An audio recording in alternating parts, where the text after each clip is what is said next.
The subject of today's talk is very specific and it's very precise. I shall be speaking before you today about very exciting and thrilling phase of the late medieval period of the Konkan region of Maharashtra. The Portuguese cultural phase is very important to the culture and social fabric of the Konkan region, and how this phase was founded and expanded, and more crucially, how it was guarded for a long period of around 2 centuries and 4 decades, is the main theme of my today's talk. I have been working on the culture and archaeology of the Konkan region of Maharashtra and its larger interaction with the Deccan region for over a decade. And for today's talk, I have particularly selected this Indo-Portuguese period, which founded and flourished in the Konkan region of Maharashtra from 16th to 18th centuries. The Indo-Portuguese politicum society, it had various varied aspects, and just to be specific here, it would not be possible here to speak about it in this limited time. Madam, please be on the first slide here. The canvas is really very vast, and it's spread over a larger time frame. So thus, I have limited myself to presenting before you a kind of a photographic journey of the Indo-Portuguese defense structures in the region, which I have explored, discovered, and documented over the years. So again, this sub-theme is itself very it's expansive, and even a single site or settlement that are included in this presentation, they can become a subject of a separate talk or a presentation. So therefore, I limited again myself in showing you the region-wide spread, evolution, and development of the Indo-Portuguese defense architecture, by presenting before you some characteristic specimens. So with this thematic introduction, I begin with my presentation on the Untired Defenders of the Portuguese province of the North. Meanwhile, the attendees can read the main text of the coming slides, while I will speak about the content in brief. Next slide, madam. It is really important to place my research and studies within the larger context of the archaeological research, which is being conducted in the country. So the main points, as I told you earlier, the main points are mentioned on the slide. You can go through them while I will speak in brief about this domain of the archaeological research. So the presentation is kept very general, and no much technical discussion is I am not attending a very larger technical discussion, but still I think a basic introduction about this domain of archaeological research is necessary. So as we can read, thematically and theoretically and field practice wise, the present research becomes a part of the domain of archaeology of European expansion and colonial archaeology. And the problem-oriented research in this domain are relatively new, and they mostly belong to the 21st century. We know that this period was mostly subjected to the textual studies alone for a long time, and but now combined with a meticulous study of the material record found during explorations and excavations, a new avenue has been opened, which has broadened the horizon of this domain. And this has also enabled us to study this period in more concentrated manner, and with the larger availability of the textual and material record, it has also pushed us in a position to question a set of stereotypes or the mythification of this overall period, and to form a balanced understanding of this cultural phase. So the Indo-Portuguese period, due to the contemporary social, economic, and historical circumstances, has started off with a clear colonial project quite early in the 15th and 16th century India. And its existence in the Konkan region of Maharashtra, apart from their settlements in Kerala, Karnataka, Goa, and on the eastern coast of India also, it becomes a perfect case study for the archaeology of European expansion and colonial archaeology in India. And to put on record, we have the presence of the earliest phase of the Portuguese and British occupation of the coastal India in the Konkan region of Maharashtra, which is sadly was not properly studied and investigated until now. Next slide, please.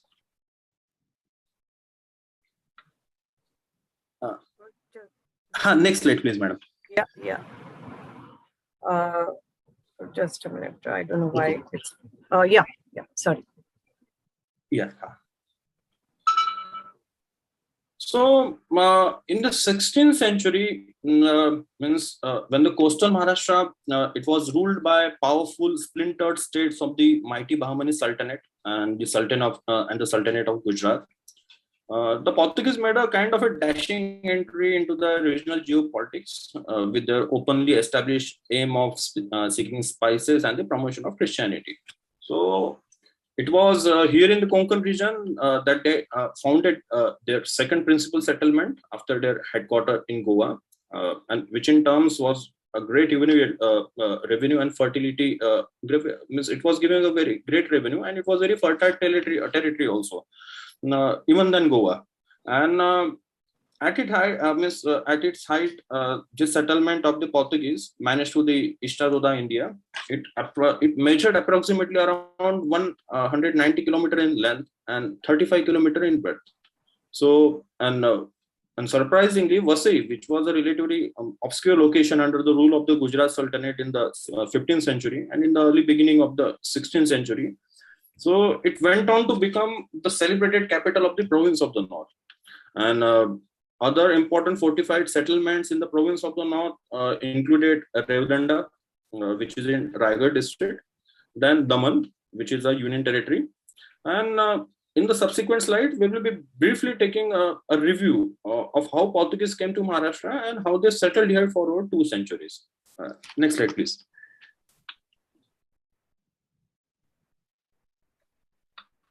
Thank you.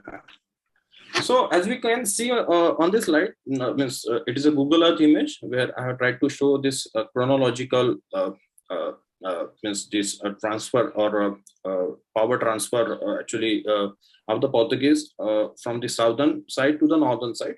So the chain of events, this leading Portuguese to Maharashtra is rather dramatic.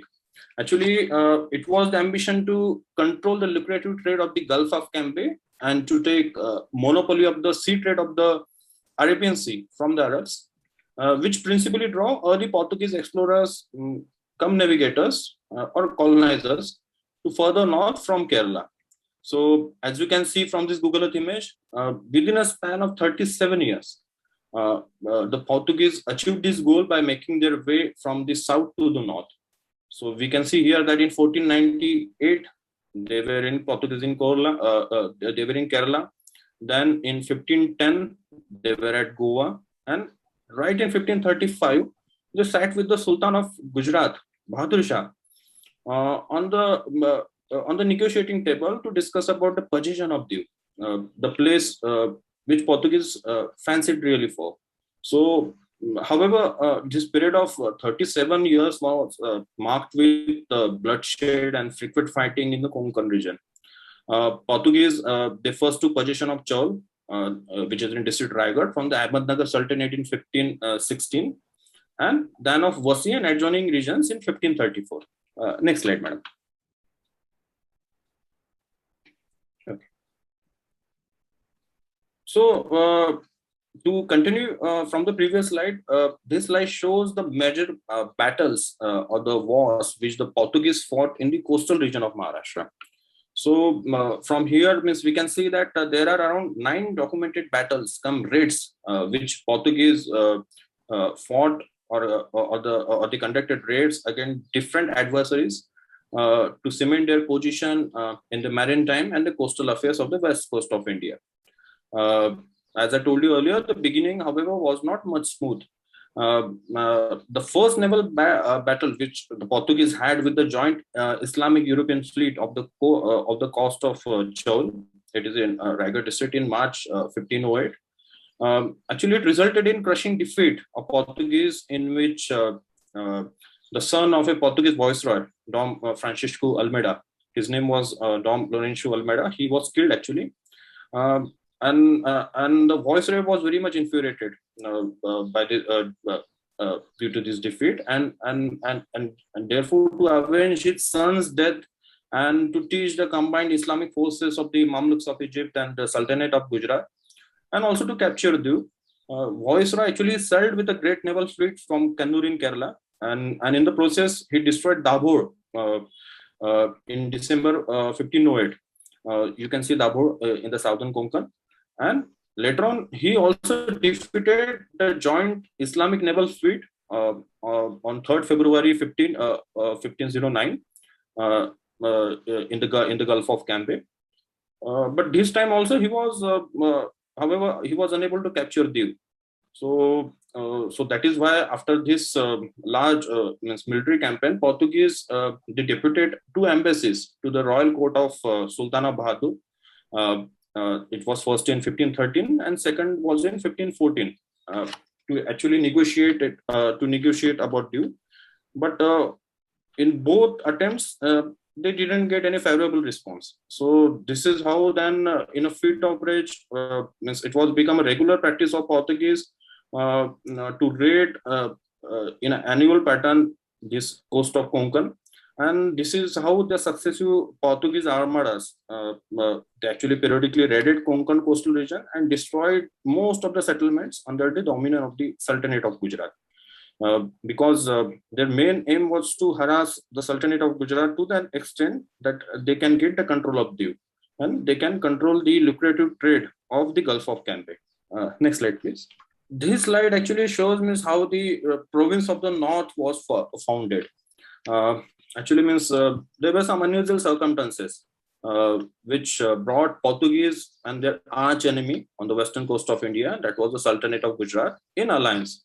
So we see that in 16th century, the rising rivalry between the Gujarat Sultanate and the Mughals, which were the new entrants in the geopolitics of the Indian subcontinent, it was rising because Gujarat Sultanate was very much interested into the expansion into the Marwa and Deccan region, and Mughals, they were also very much interested. So this is how they were brought into the conflict.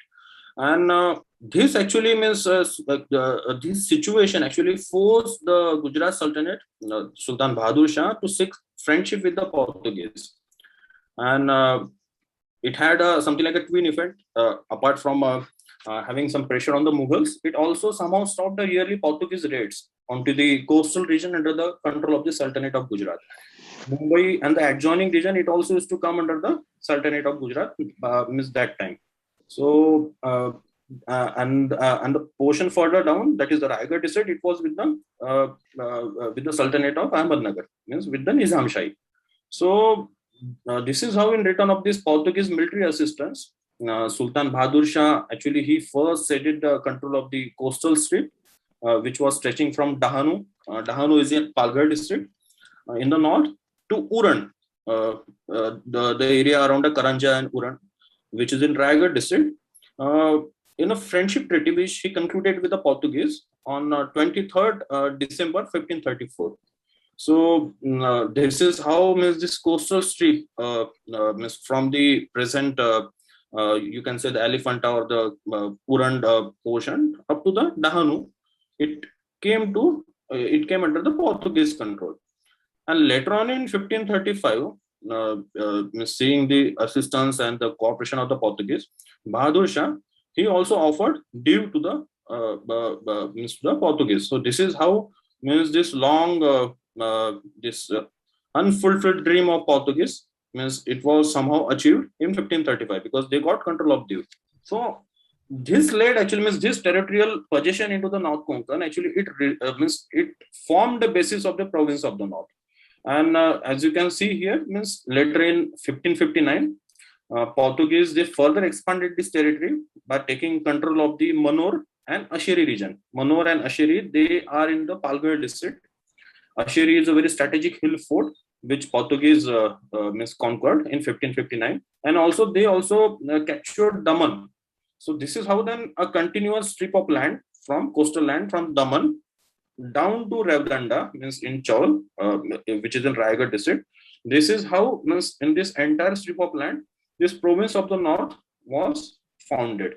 And Diu, means as I told you, means it was located further north, but it was an independent settlement. The province of the North, more or less, it was situated in North Konkan.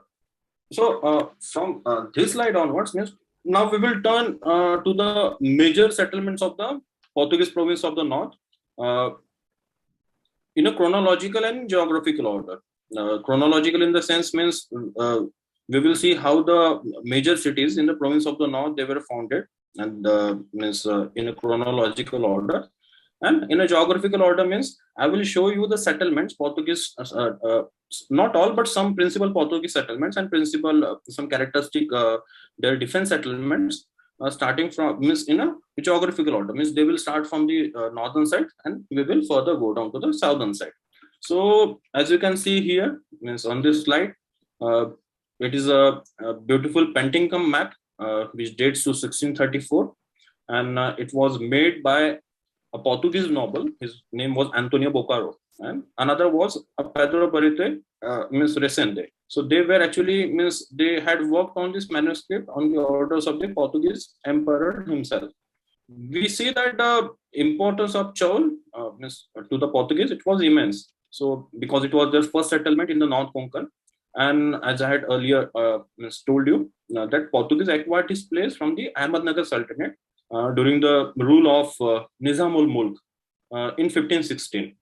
And that time also means they, because and after getting control of this place, they directly went on constructing a fortified factory. Means it was something like a fortified castle with a trading means operations. So that time they faced tremendous opposition from the Sultanate of Gujarat because they were very much hostile to the Portuguese, because Portuguese, they were expanding their all business and maritime interests on this western coastline. And we know very well that this entire trade obsession, it was managed and controlled by the Arabs. So this is how then means Portuguese, after getting control, they constructed a small a castle, and later on means this castle means it was completed by around 1524, and in this map we see the entire fortified settlement of Revdanda. So the original Portuguese castle you can see in the because I'm not able to point it out, but you can see here the original Portuguese castle nearby the seaside. This actually anyways means I will just means I can show you means the direction indicators. I will request the means the audience to just means visualize it from their side. So on the seaside you can see the castle enclosed in a fortification, and nearby to it there is a gate. So it was called Porta de Mar, means because it was a something like a sea gate. It was open from the seaside. So, and also the though means this painting shows a very grand settlement, means I must note it here that this city or this grand city, it was not constructed in a means in a one time, but it took centuries to get into this stage. So, and also though this map means, as I told you, it belongs to 17th century, but later on, even in the 18th century, there were certain expansions into the cities. So, and this beachside fortification means this seaside fortification, this along the Kundalika river, means it was constructed in 1577. So, so this chronological sequence we can make that first the castle was constructed, then there were religious institutions around, and there were settlement. Then in 1571, this settlement means this city, it was attacked by the joint forces of the Sultanate of Bijapur and Ahmednagar, and from the naval side they were assisted by Shamburin of Koshikode. So anyhow, Portuguese, they were able to defeat this joint attack, and that time this city, it suffered greatly. Many of the structures they were damaged. So therefore, to add protectionary some measures, means some protectionary layer to this settlement, in 1577 they constructed the entire beachside fortification, means along the Kundalika river side. So means in its mature stage, this grand settlement of the city, it was fortified with 11 bastions, and it had also a large ammunition depot. So, and as I told you, it had numerous religious establishment, and some of them also played a prominent role in city's defense. So, outside the fortified settlement, as you can see in this painting or map, there were 3 more religious establishments, and the city it also had a kind of a satellite settlement across the Kundalika river, which you can see on the upper portion of this map or painting. at Corlai, which Portuguese called Moro de Chaul, for its protection. And we will be means I will be showing you, and I will be talking more about the Corlai in the subsequent slides. This is how now, means from the satellite image, we can make sense of how this Portuguese fort at Redonda it looks in the present. Means from the satellite image, we can see that it is overgrown with dense palm plantation, and at present it has a living settlement inside. And the fortification means it is breached at several places at the present for road connectivity. Means in the British period itself, means the fortification was means it was breached at several places. And this monument means it is something like a very curious example of government protectionary measures. The fortification of this monument, actually it is unprotected, but there are monuments inside the fortified settlement which are declared as a nationally protected monument by Archaeological Survey of India. And as I told you, the outside this fortified perimeter, it remains unprotected. So this slide actually shows some important places and structural monuments inside the Revdanda fort. So I was talking to you about the original fortified castle from fortified trading center. So the first photo shows actually it is a Porta de Mar, the sea gate about which I was speaking about in the previous slide. And the second photo shows the Royal Portuguese coat of arms inside the Porta de Mar. Means there are twin gate system means in this settlement. So this is how, means when we approach the Porta de Mar, this is how the frontal portion looks. And when we go inside, there is a, as I told you, there is a twin entrance kind of system to means to stop any incoming force means to having to get entry inside. And the second means this coat of arms. It is means it is on the front portion of the inner gate.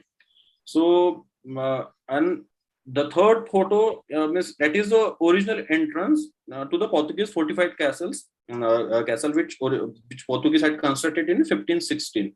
So actually, originally it had 3 bastions, and it is locally called as Saukuni Burus, square bastion by the locals.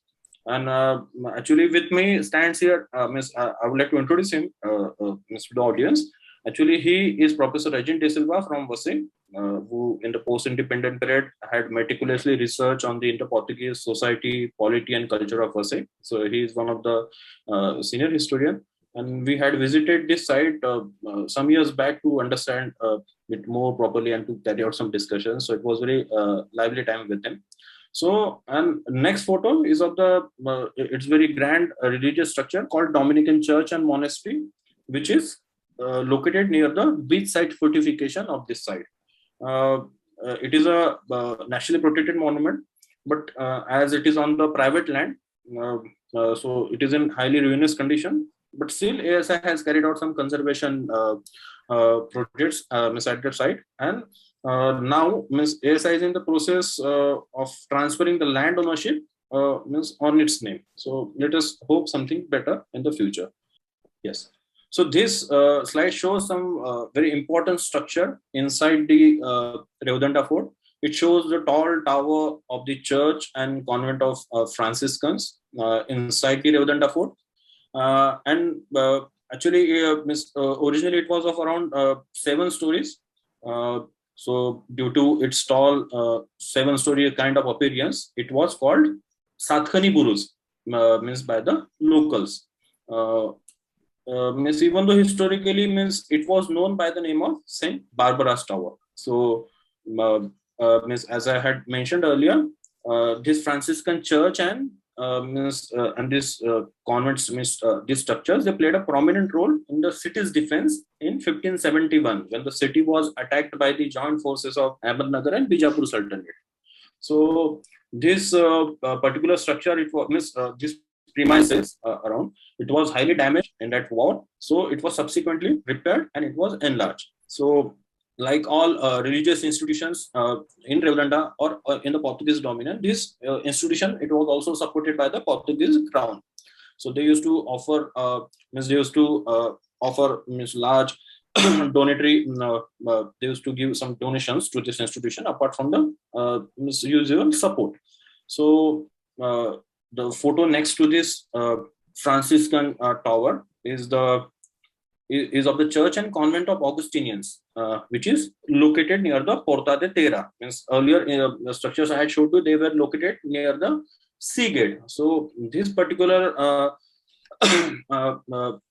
monument, which is called Church and Convent of the Augustinians, so it is located near Porta de Terra, means the land gate. So it is also a centrally protected monument, and the entrance, the perfect arch, and everything is especially about this Doric pillar and everything. You can see it here, and also the cross above. This slide shows the premises in front of the Augustinian church and complex. We can see a cannon which is lying on the ground. It is situated right next to the Augustinian church, and also the land gate Porta de Terra, about which I was speaking about earlier, and the massive big size fortification with its arrow tip bastions. It can be seen here. So this particular fortification, it is very expansive and it is very huge. The fortification is around 10 to 15 meters in width, and as I told you, this fortification is unprotected at present. So moving on to the next important settlement in the province of the North. So it is Vasai, which is called Basing by the Portuguese.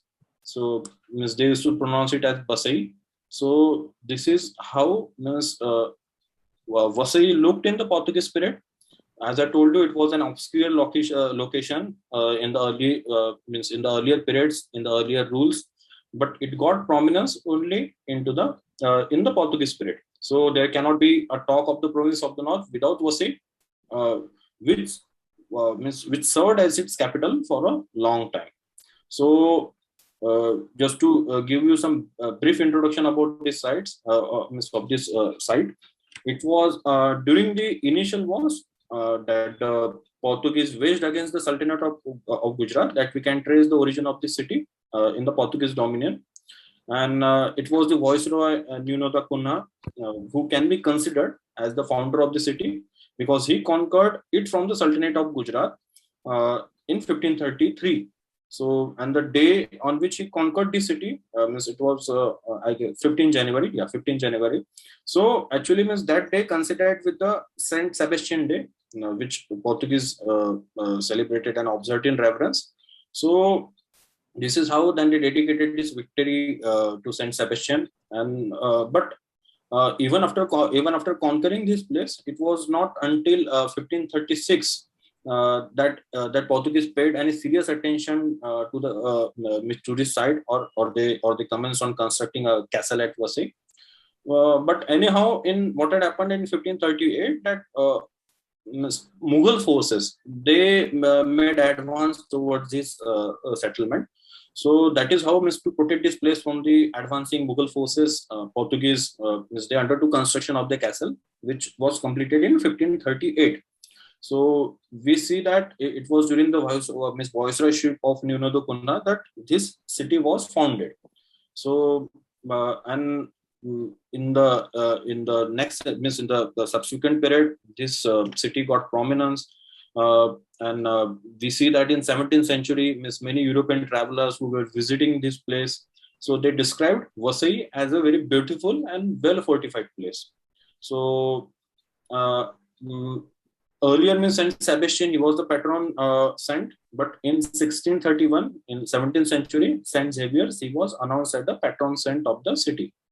And when in the earlier phase, this city actually it had got 8 bastions, but by 18th century, this fort had around 11 bastions. So we can see on the map, at the center, you can see the castle. At the center is the fortified castle. Oh, I'm not just able to move a pointer here, but at the center of the city, of this fortified settlement, you can see the castle. Around it, you can see there are churches and convents, and on the arrow tip bastions, you can see the cannons and mortars, and also on the actually it's a southern side. but here on the right hand side of the painting, you can see there are some ships. Means, and also we can see that from three sides it is surrounded by creek cum sea water, and on the northern side it has got a means it has got a land side. So so there were villages around it, but as I told you, means from the seaside, Portuguese, they were very much confident that no one would attack them. But on the north, means on the land side, they made some defense arrangement, because the fortifications on the northern side, or from the lawns or from the land side, it was thick in comparison to the fortification which was there, means on the seaside. So as I told you, in the inside the fortified this settlement, there were 6 churches. Means you can see them on the some of them you can see on the painting. Then there were 4 convents. Then there were 2 colleges. Then there was 1 cathedral, 1 factory. Means it formed the original nucleus. The factory formed the original nucleus of this settlement. Then market. Then there were many residential and state buildings. And for protection of the forts, there were around 90 cannons. Means at it, because all this entry they come from 1634 document, and also from a document which was written in 1727. So we can see means how importance was given to this settlement by Portuguese, because it was the capital of the province of the north.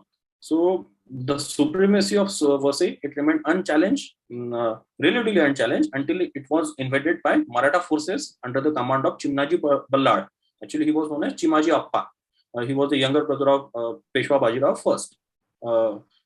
So he actually means the military campaign of the Marathas. Means actually in 18th century they attacked, means they tried to attack province of the north several times, but it was in their 4th to 5th attempt, because the war started in 1737 and it went on for around 2 years, so that they were able to take control of the city, and it was considered as a major military feat at that time. From here, means we can see means the satellite image of the Vasai fort.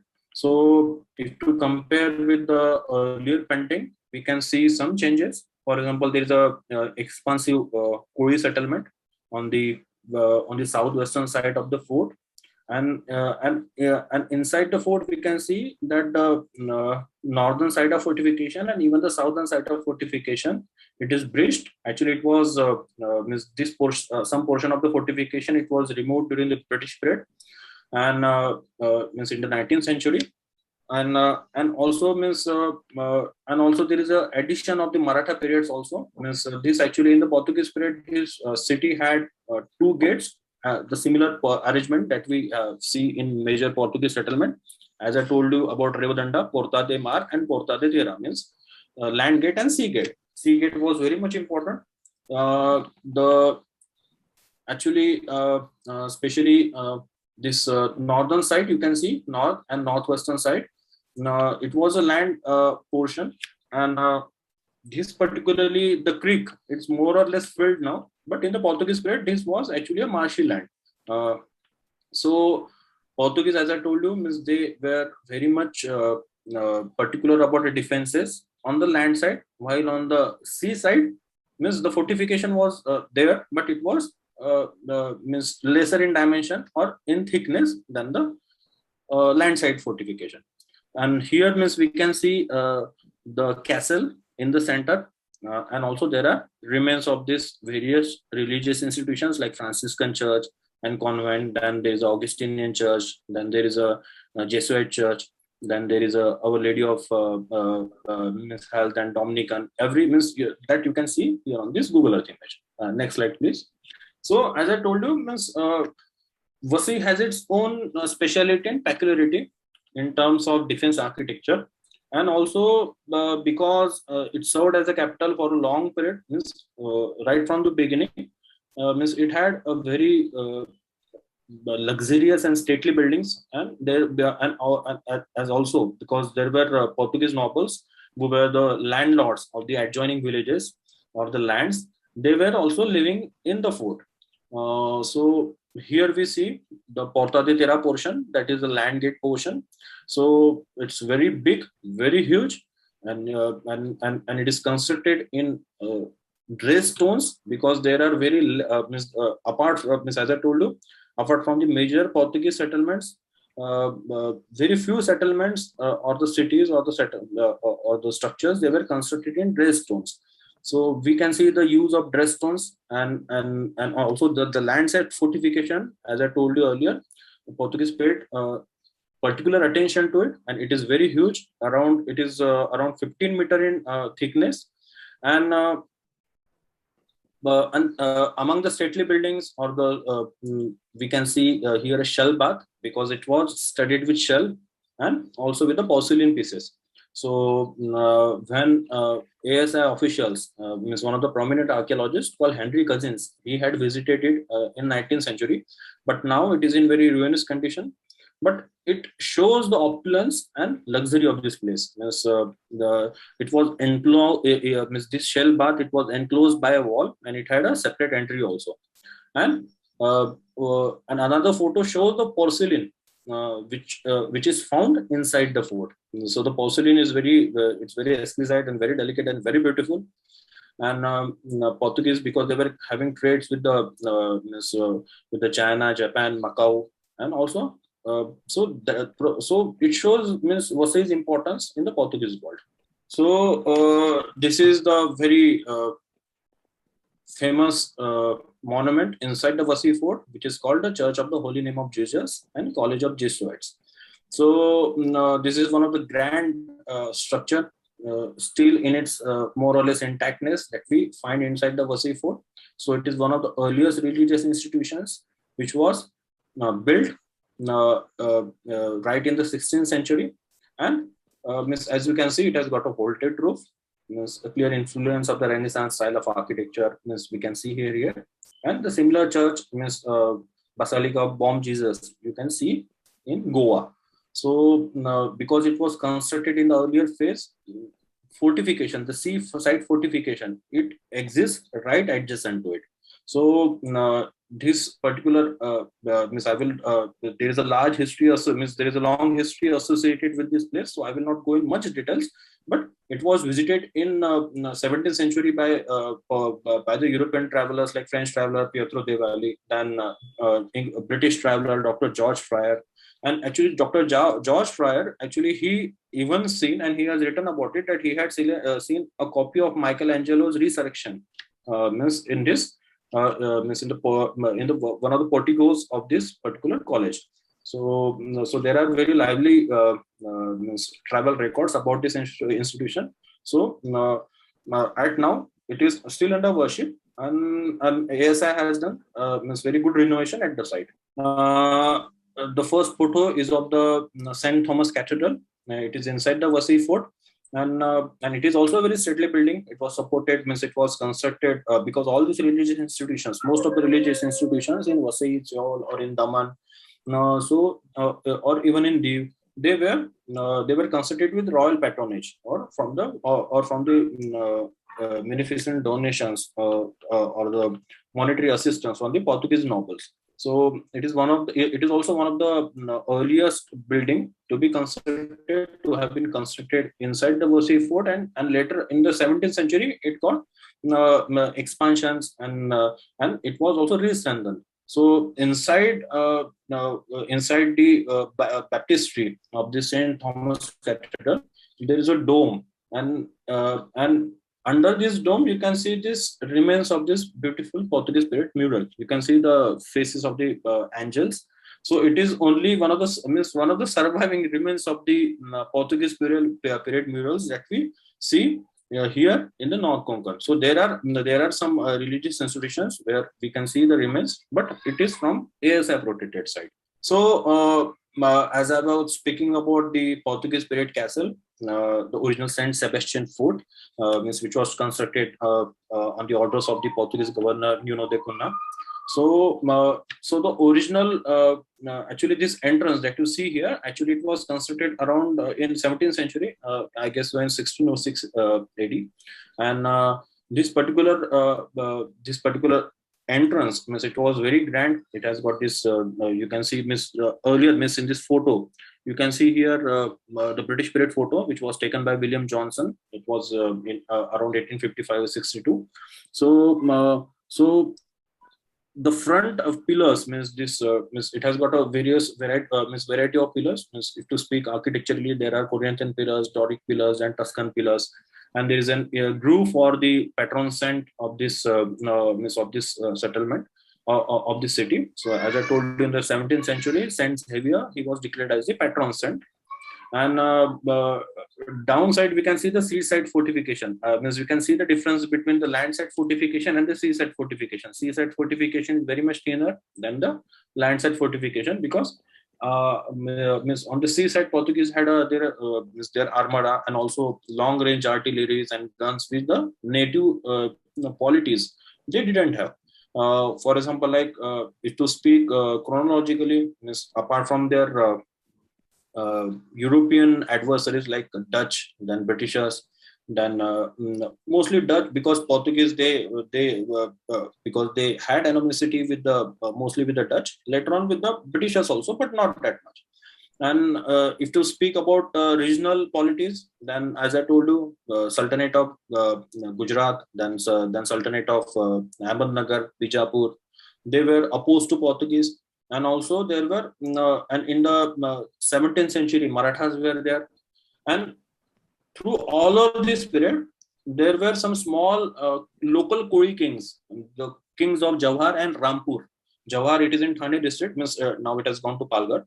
But and also the Rampur is in Gujarat. So they used to extract this chaut, a kind of a tribute from Portuguese. So they had to, and there were pirates street also. So that is how, means Portuguese, they had to battle with all these enemies, and they had to they had to actually come up with some security measures so that they could protect their settlements. So here, this particular temple which you see here, actually it belongs to the Maratha period. Actually, we know that I had told you earlier that Marathas, they tried to conquer province of the north several times, but it was in their last attempt, which ran from 1737 to 1739, that they were able to conquer this entire province of the north. And in this entire military actually campaign, many of their soldiers were killed, around to an estimate 30 to 40,000.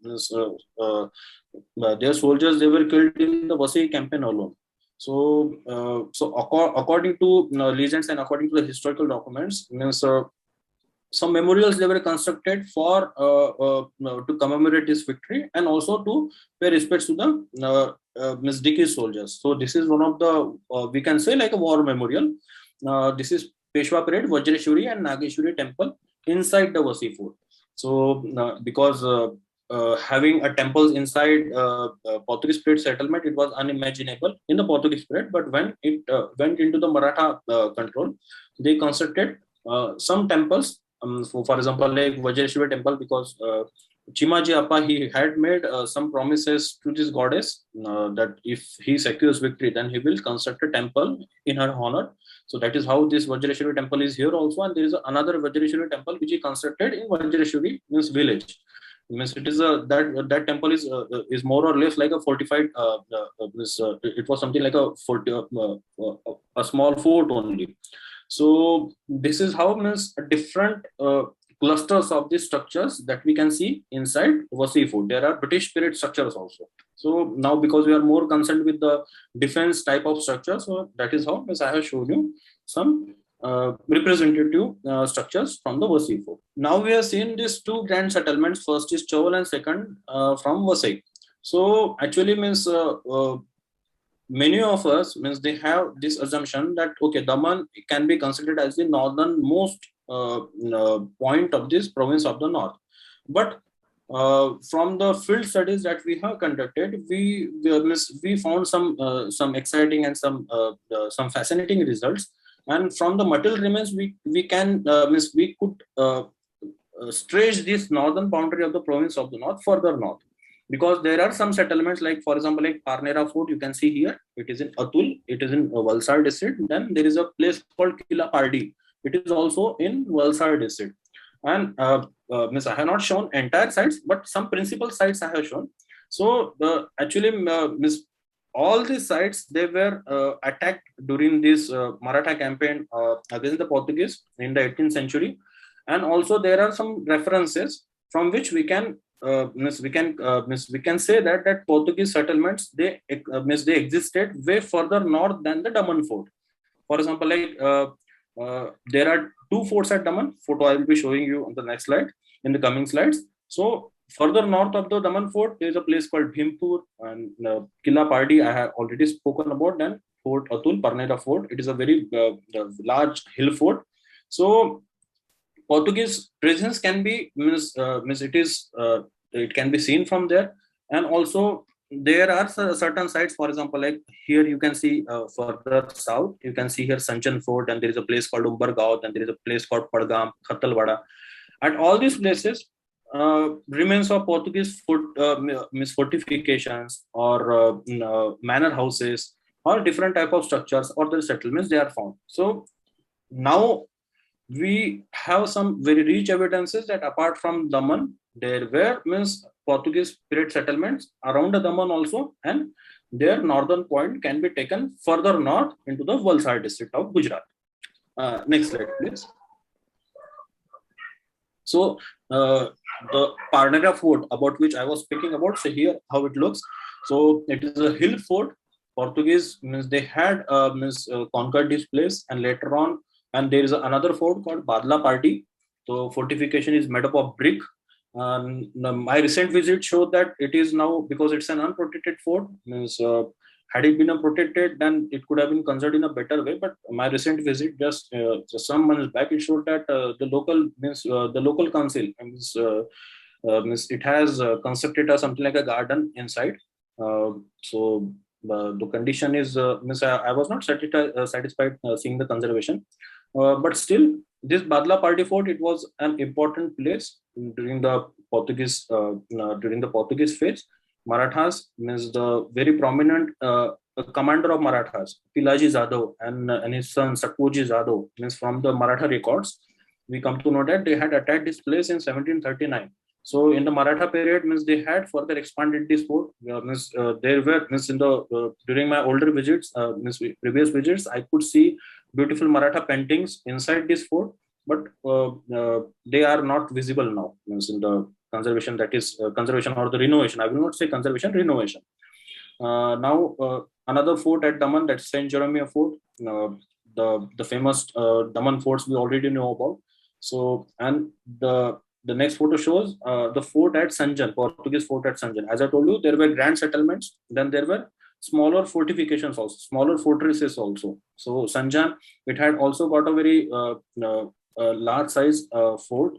And interestingly, you can see here that the bastions, they are made up of the dressed stones, but in fortification they had used even bricks also. So because they could absorb the artillery strikes very well. So these are the some of the settlements from the Union Territory of Daman and from the Valsad district of Gujarat.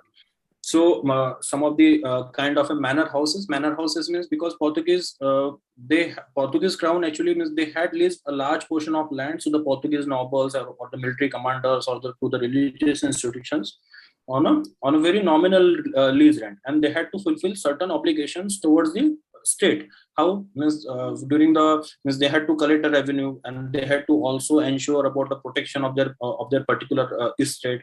And at the time of the battles, they had to serve with their arms or with their soldiery. This is how this particular province of the North land management it was there. So this is how in the Union Territory of Daman, one of the surviving remains of the manor houses, it is also an unprotected structure. It is located on the boundary of it, one industry. So this is how it looks at present. And there are some more manor houses. This is the lower one, where the man is seen standing. It's from Sour Sumba, a place called Sour Sumba. And there are some structure, for example, like there is a Tadgam, a village called Tadgam. So it is in Umbargaon Taluka. So there are the remnants of a Portuguese spread church. You can see over there, constructed in brick, and there are similar manor houses around Daman. This particular photograph on the slide, it is from a village called Maruri Phanse. So we can see that in nearby villages there were the manor houses or the defense management kind of structures, defense structures, which were constructed by the local landlords or even from the state's fund. When we come further down, so there are chain of the defense structures, or the settlements, Portuguese settlements along the coast of Palghar district and Thane district. So Dahanu, I already spoken about this place. It was one of the earliest places to come under the Portuguese control. So we see Dahanu Fort. Then there is a Tarapur. At Tarapur also Portuguese had a fortification, which was later got expanded into the Maratha period. Then there was a place called Shirgaon. Portuguese had a manor house. Though we call it as a fort, I will be showing you that particular place in the coming slides. Then there is a place called Keve Mahim, and also the Asheri Fort. Means we know about because these coastal locations means where the Portuguese had their settlements. So we know more or less about them, but their easternmost expansion, it was not properly known until now, until we conducted field studies. So we know that around at Asheri Fort, it is a very large and very hard, actually means sturdy fort, hill fort, very hard to climb. And another, there is a place called Manur. It is along the Mumbai Ahmedabad highway. So there also Portuguese means they had a defense structure. So as I told you, most of these places means except of Shirgaon, and they are unprotected. So I'll be showing you about them in the coming slides. Next slide, please. So this is how means Asheri Fort it looked into the Portuguese period. This is a painting, a map of the Asheri Fort from 1634. So you can see the difficult climb, because Portuguese, they have also mentioned in their documents that how it was difficult to climb the Asheri Fort, and they had also named several passes means along the climb as the pass of Good Hope, because there was difficulty, because there could be a casualty also. And on the top of the fort, they had got a very extensive settlement. It was properly fortified, and also there were, as I told you, that there were several passes which had to be passed to access the fort. Even now, even some years before, 10 or 15 years before, to climb this fort, it was something like a very hard exercise. Now, some locals, they have placed a ladder so that you can go up, but in the older days, it was really very hard climb. So when you go on the top of the fort, you can see this Portuguese coat of arms and Portuguese crown. So this is Asheri means in 16th century Portuguese take control of it, and this is an older fortification. Means it existed way before the Portuguese occupation also. It could have been constructed way back in 9th or 10th century in the Shilara period, but or even in the older days, because some older Brahmi inscriptions also are found from this place. So this place is of much historical importance. So we see that in the Portuguese period, it was given very proper attention, and even Marathas, they had to negotiate with Portuguese to take a control of it. Now this is a Shirgaon fort. Shirgaon, actually we call it as a fort, but originally it was a fortified manor, or the fortified villa or mansion, we can say like that. Not villa, fortified mansion. Built by a Portuguese landlord. So Marathas, because they didn't have, because when Marathas attacked it, so that time because they didn't have a effective or powerful artillery, and also they also were lacking in guns. So that is how they could not target these fortified places very properly. So what they used to do, that they used to conquer a place, take Portuguese cannons, and they used to reuse those Portuguese cannons against Portuguese only.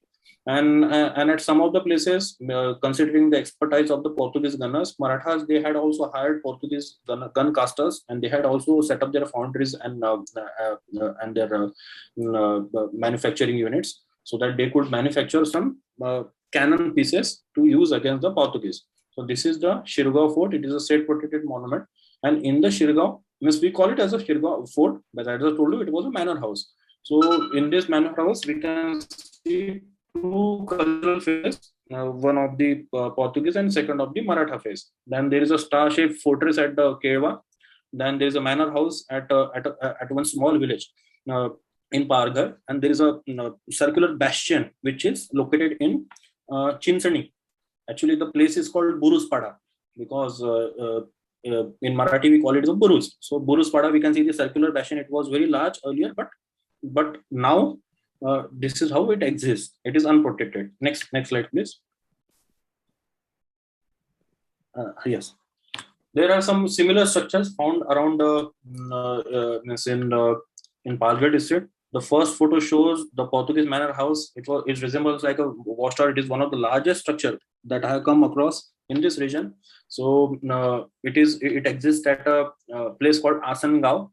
Nearby to this is the creek flows, and this particular place means actually adjoining it, as I told you, that local Kuri chiefs they used to rule around this area on the eastern part of the eastern part of the land, or the eastern boundary part of the province of the north. So that is why Portuguese landlords and even the Portuguese crown, they had to make sure that their land was protected. So that is how means all this chain of defense structures they were constructed. Then this is a pentagonal bastion because it is of a pentagonal shape. It is in Kerwe because in Mahim and Kerwe we have a very thick cluster of Portuguese periods monuments. Then there is a place called Jalsar. It is also prominently mentioned in the Maratha documents, and there is a place called Virathan. It is also in Palghar district, nearby to the Kerwe Mahim. So these are the large manor houses, and we can see, for example, like at place called Virathan. It emerged from my discussion with a fellow Portuguese researcher and scholar. That it could have been a manor house with a private chapel. So this is how means different kind of varieties of defense structures or the residential structure which were acted or used as a defense structure we can see here. Next slide, please.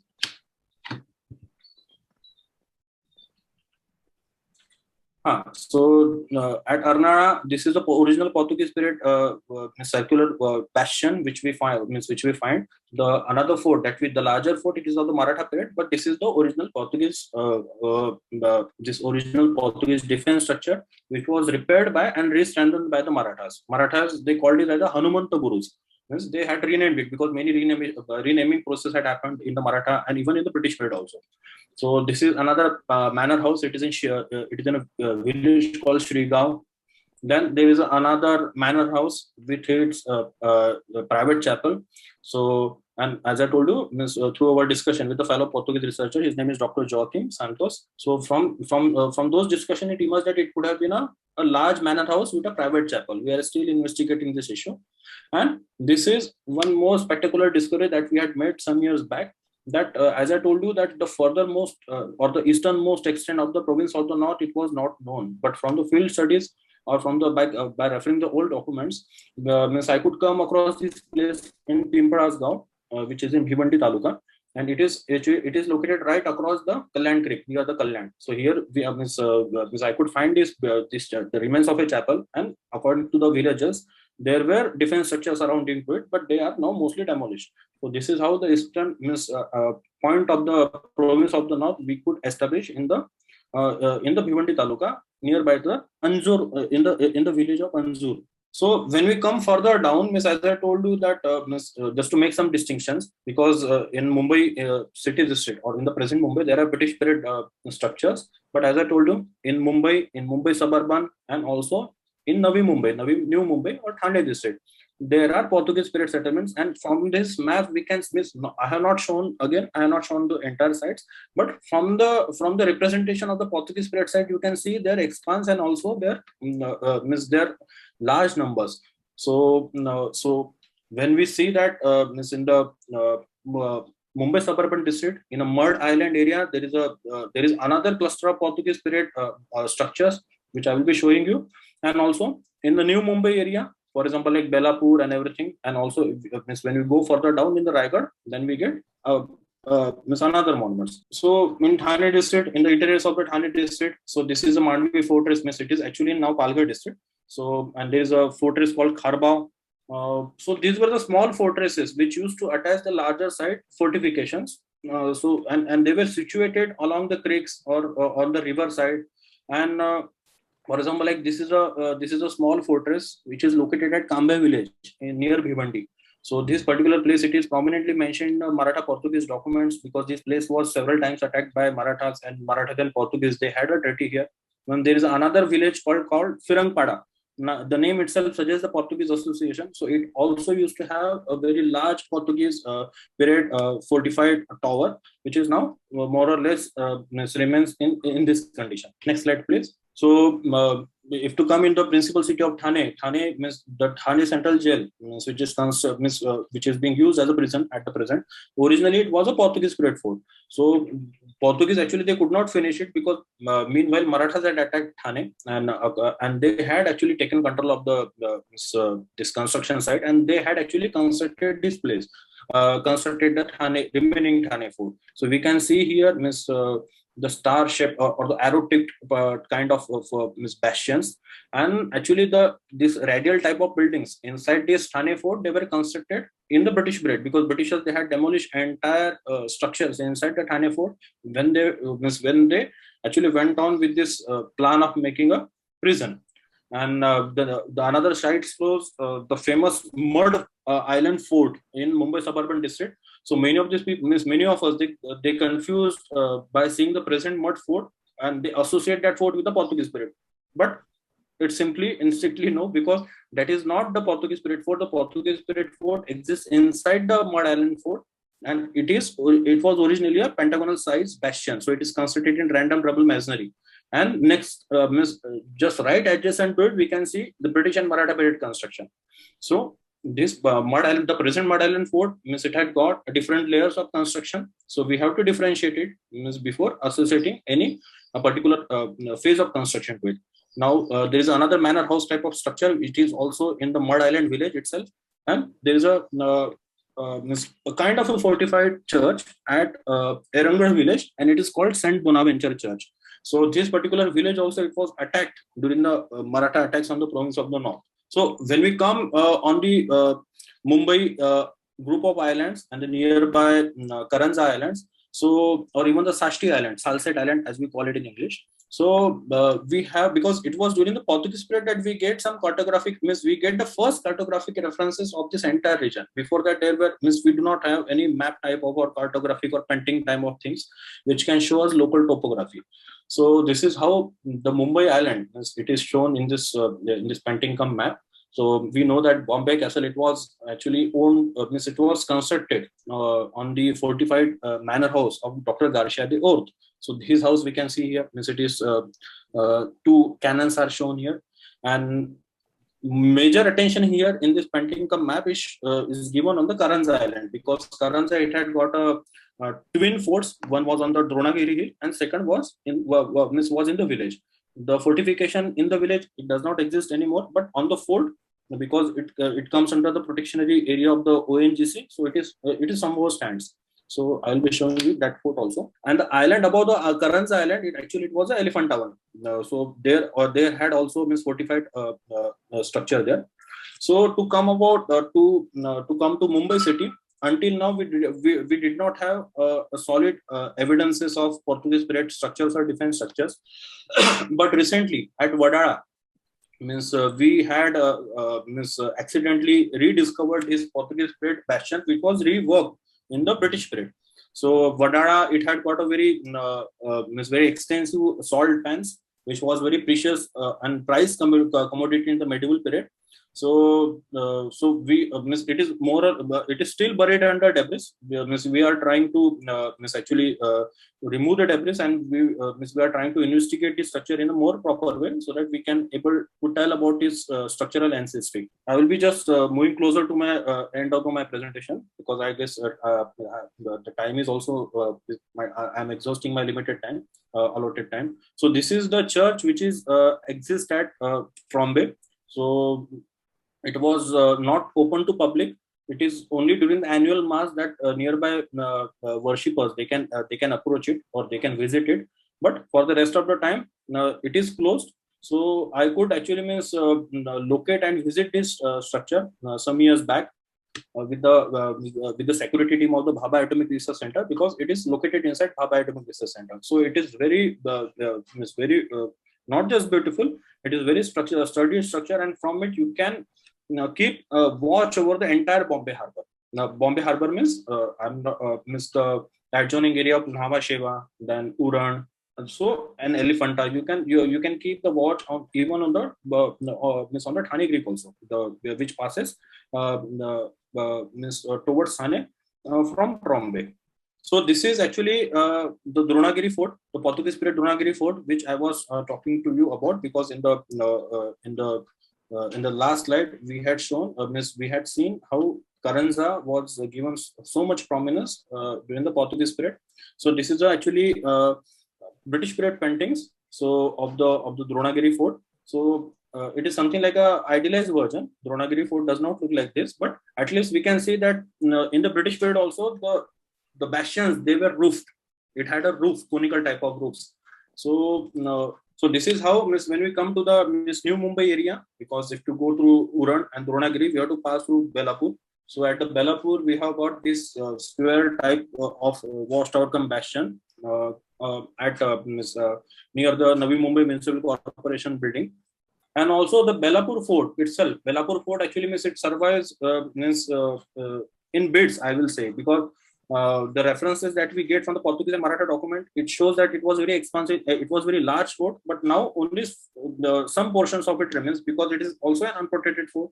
This particular bastion, I think that it belongs to the Maratha period. It is not of the Portuguese period, but there are some Portuguese period layers that we see there. Some researchers say that that's the Siddhi of Janjira or something, that he might have some role in its construction or expansion, but I do not think so. Then up on the Dronagiri Hill, this is actually the church, the church of the Nossa Senhora de Penna, that its remains that we get here, and it has also got very extensive fortification, and it was later repaired and re-strengthened by Angres of Kulaba in the Maratha period. Coming to the southernmost portion of the province of the north, I had earlier talked about the Revdanda Fort, and to speak about the Korlai Fort, because it acted as a twin kind of a settlement protectionary measure for the Revdanda Fort, and it was something like a satellite settlement. So Korlai Fort actually it exists on a hill, on a ridge of something we can call say like that, and it actually protects the entrance to the Revdanda Fort, the Kundalika River you can see here, and also the western coast. So actually, in the period of 15th and 16th century, it was a kind of a port under the Ahmednagar Sultanate. So Portuguese and Ahmednagar Sultanate, they had a very long fights, but ultimately in 1594, Portuguese, they were able to conquer this place, and they constructed a fortification there in 17th century. But Ahmednagar Sultanate, because they already had given Revdanda, it was also one of their prominent port, and later on they had to offer Korlai also. So this is how we see how our native polities, they were very much negligent towards managing the sea and coastal affairs. So this is how this Korlai Fort, which was called Morro de Chaul, it was looked in the Portuguese period. We can see that entire fortification is constructed as per the topography of the ridge, and it is a centrally protected monument at present. It has around 8 to 10 bastions. Bastions are also named on the Portuguese saints. Their names also we can see inscribed there. And also, as I told you, that in the Portuguese period, it was one of the highly guarded and well-kept fort during the Portuguese occupation. But later on, when Marathas took control of it, it more or less fallen into obscurity. So this is how from the top of the Korlai Fort, you can see the Revdanda Fort. This, especially the Sakhani Burus or the Tower of Saint Barbara, you can see from, this is how it looks from the Korlai Fort. And there, up on the Korlai Fort, there are certain structures. For example, like there was a captain's residence at the most heighted portion. Then there was a church called Our Lady of Good Voyages, because seafarers and everything, they had to they had their own notions of worship, and so that is how means they for safe passage and everything. So this church was constructed, and this Korlai fort, it has also got numerous inscriptions uh, means recording the date of constructions of the fortification or the bastions, and there are many inscriptions on this fort. So this is how, just to conclude about because it's 5:25. Yeah. So this is how to conclude about this presentation. Means we can have some basic features marked out from this presentation. So what does it say?